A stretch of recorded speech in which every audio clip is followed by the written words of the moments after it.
Israel faces a scenario where Ben Goerion is repaired and physically reopened, but remains largely empty because no airline can afford the insurance costs of operating there. Netanyahu admitted this directly in his post-attack statement.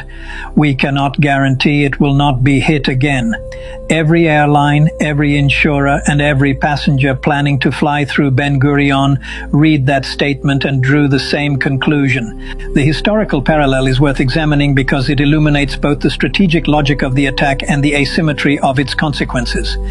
On July 13, 2006, Israeli Air Force jets struck Rafik Hariri International Airport in Beirut during the Lebanon conflict. The attack destroyed runways and put the airport out of service for weeks. Israel's stated justification was that Hezbollah was using the airport to transport weapons and personnel. The international community condemned the strike as a disproportionate use of force against civilian infrastructure. 20 years later, Iran has executed the same strategic logic against Israel, and the consequences are considerably more severe for a structural reason that goes beyond the scale of the physical damage. Lebanon had alternative routing options. Damaged traffic could be redirected through Damascus and other regional airports. Israel has no equivalent alternative. Ben Goerion is the only airport in Israel capable of handling wide-body international flights. When it is closed, Israel's international air connectivity is not reduced. It is eliminated entirely. The Strait of Hormuz has been closed for 15 days. Iranian missiles have struck vessels in the Mediterranean. Land routes through Jordan and Egypt are slower and significantly more expensive than air cargo. Israel's supply chain is collapsing across multiple simultaneous axes, sea, air, and increasingly the regional land routes that were never designed to absorb the volume normally handled by air and maritime shipping combined. The weekly economic cost of Ben Goerion's closure is approximately $2 to $3 billion. Tourism revenue at $450 million per week, business travel at $200 million per week, cargo operations at $100 million per week, plus the compounding indirect costs of reduced foreign investment, cancelled contracts, and corporate relocations.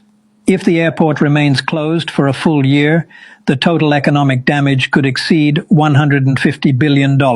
And that figure does not include the insurance cascade, the El Al bankruptcy proceedings, or the long-term investment deterrence effect of a prime minister who publicly acknowledged he cannot guarantee his country's only international airport will not be struck again. 4 hours after the attack, Netanyahu convened an emergency cabinet meeting.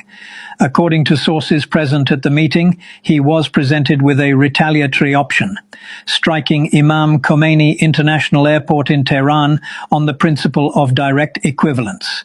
Iran destroyed Israel's airport, so Israel would destroy Iran's airport. Netanyahu decided against it. The reasoning his advisers presented was straightforward. Striking a civilian airport in Tehran would kill hundreds of Iranian civilians and cross a threshold that would make it impossible to maintain international support for Israeli military operations. It would invite further Iranian strikes against Israeli civilian infrastructure. And critically, it would not solve the fundamental problem, which is that Israel cannot currently defend Ben Goerion against Iranian ballistic missiles. And destroying Tehran's airport does not change that defensive incapacity. The decision not to retaliate in kind reflects a strategic reality that the attack itself exposed. Israel can strike targets in Iran. It has been doing so continuously for 15 days, but it cannot currently prevent Iran from striking targets in Israel with the precision and penetration that 12 missiles demonstrated at Ben Goerion this morning. That asymmetry, offensive capability on both sides, defensive failure on the Israeli side against this specific threat, is the strategic condition that the attack was designed to demonstrate and that no amount of counterstrikes against Iranian military infrastructure changes. Here is where the complete picture stands on day 15 of this conflict. More than 14,000 Iranian civilians have been confirmed killed since February 28th. 19 American service members have been killed across the region. The Strait of Hormuz has been closed for 15 days with no mine-clearing operation confirmed. Oil is above $115 per barrel, and now the only international airport in Israel has been destroyed by 12 missiles in under 2 minutes, with 73 aircraft burned, 89 people killed, and a repair timeline of 6 to 12 months before operations can resume if insurers agree to cover them at all. 12 missiles, 73 aircraft destroyed, 89 dead. Ben Goerion closed indefinitely, $2 to $3 billion per week in economic losses.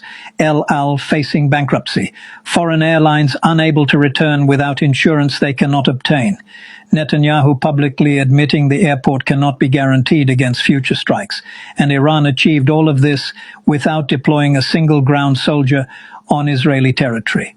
This is the strategic logic that the attack was designed to execute, not destroying military capacity, but making Israel economically unsustainable. Cutting the airport does not win a battle. It isolates a country, paralyzes its economy, and creates costs that persist for years after any ceasefire is signed. The military campaign and the economic campaign are not parallel operations.